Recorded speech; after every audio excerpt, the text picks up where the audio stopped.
네, 여러분, 안녕하세요. 오늘 뉴스 보겠습니다.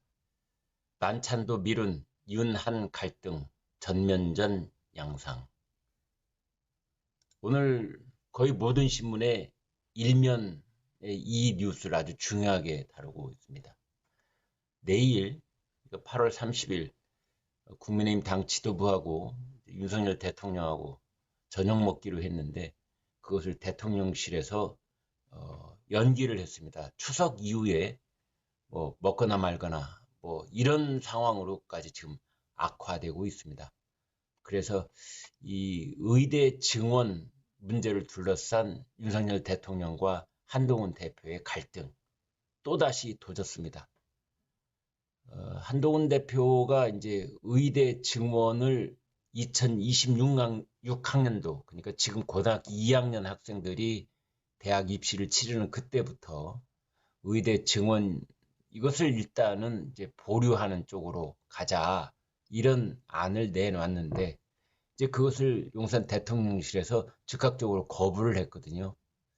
그러자 한동훈 대표가 뭐라고 했느냐? 국가의 임무는 국민 건강이 최우선이다 라고 맞대응을 했습니다. 이 말은 국가 건강을 최우선으로 삼아야 된다. 지금 당장 응급실 문제부터 해결해야 된다. 당장 어떻게든 전공의들이 현장으로 돌아오게 해야 된다. 이제 이런 얘기를 한동훈 대표가 하고 있는 겁니다. 그것을 용산 대통령실에서 거부를 하든 말든, 그러면 그럴수록 오히려 더 한동훈 대표가 자신의 목소리를 내고 있는 겁니다. 반면에 용산 대통령실에서는 이해 집단에 굴복을 하면은 정상적인 나라가 아니다, 이러면서 원칙을 지켜나가겠다, 의료 개혁을 꾸준히 추진하겠다, 흔들림이 없을 것이다, 이렇게 입장을 보이고 있습니다. 그래서 서로 얼굴 보이는 것도 이제는 하지 않겠다. 그래서 밥 먹는 거 지금 밥 먹어봤자 소화가 되겠느냐, 이런 것이지요. 윤한 갈등, 전면전 양상. 어제 국회에 간호법이 통과가 됐습니다. 그래서 PA 간호사, 진료 지원, 피지시언 어시스턴트 간호사 내년 6월에 합법화한다. 의사들의 업무를 일부를 대행하는 이제 그런 간호사를 말합니다. 지금 사진 보시면은 간호법이 통과됐다, 감격의 눈물을 흘리고 있는 대한간호협회 회원들 모습입니다. 개원 석 달 만에 국회에 민생법안 지각 처리, 구하라법, 전세사기법 28개 법안이 어제 통과가 됐습니다. 거부권 법안 6건은 내달 26일 재표결하기로 했다, 이렇게 되어 있는데요. 여러분, 사실은 이게 불시입니다. 거부권 법안 6건. 이제 9월 26일 본회의 열기로 하고 이때 재표결하기로 했다는 건데, 이때 이른바 방송사법이니 노란봉투법이니 전국민 25만원 지원법, 뭐 그리고 여기에 덧붙여서 최상병 특검법, 이런 것들인데요. 이때 만약에 여야 간 대치가 아니라 가령 국민의힘 한동훈 지도부 여기에서는 이 법안 통과를 하도록 더불어민주당과 연대를 해버릴 가능성이 있다. 그때 가서 이것이 지금 그 여야 대치가 아니라 여야 대 용산 대통령실의 대치로 변질될 가능성도 있다. 뭐 이런 얘기까지 슬슬 피어오르고 있습니다. 이제 그때가 되면 윤석열 대통령의 보관은 뭐가 될 것인가? 일부에서는 뭐 윤석열 대통령이 탈당까지도 할 수 있는 것 아니냐, 뭐 그런 험한 얘기까지도 지금 일부에서는 나오고 있으나 아마 탈당은 하지 않을 것이다, 이렇게 보고 있습니다. 탈당을 하는 순간 야당이 주도하고 있는 대통령 탄핵, 이것이 갑자기 속도를 낼 가능성이 있기 때문에 이제 그런 일은 없을 것이다, 탈당은 하지 않을 것이다. 그렇다면은 가령 대통령이 거부권을 행사한 법안에 대해서 국민의힘이 재의결에서 찬성하는 쪽으로 그렇게 움직임을 보일 경우에 대통령이 여기에 어떻게 대처할 수 있을 것인지에 관한 조심스러운 그런 예측도 나오고 있습니다.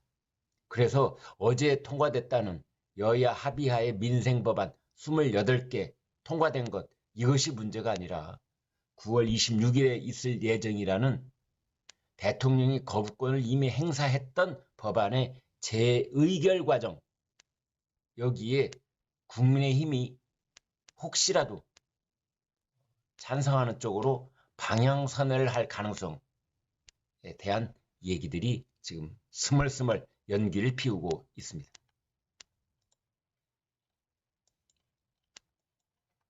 결혼, 출산, 동반, 반등, 저출생 바닥 찍었나.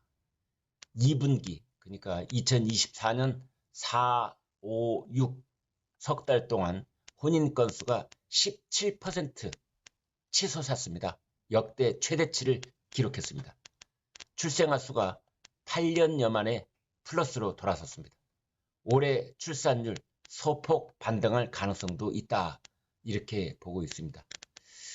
자, 이런 반가운 뉴스는 어떻게 해서 생긴 것일까? 이제 이런 건데요.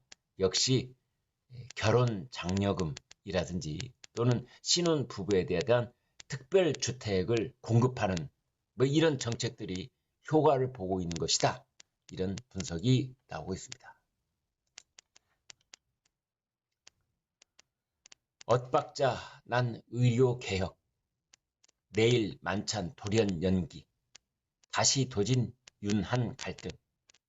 제가 이 뉴스를 다시 한번 올려놓는 이유는요, 이 두 신문뿐만이 아니고 오늘 대부분 신문들이 이것을 일면의 중요 뉴스로 다루고 있기 때문에 그것을 강조하기 위해서입니다. 윤 대통령 이쪽 바라보고 있고 한동훈 대표 이쪽 바라보고 있고 양쪽으로 서로 반대 방향을 바라보고 있는 얼굴 사진 게재하고 있습니다. 한동훈은 의대 증원 유예해야 한다는 주장을 이어가고 있고, 용산 측에서는 그건 증원을 하지 말자는 얘기다, 그것은 의료개혁을 하지 말자는 얘기다, 이러면서 일축했습니다. 지도부 식사 추석 연휴 이후로 미룬다, 이런 얘기가 나오고 있는데 글쎄요, 그때 가서 만나게 될까요? 동아일보 단독 기사입니다. 카말라 해리스 미국 민주당 대통령 후보, 요즘 트럼프 후보를 사뭇 앞질러 가고 있죠.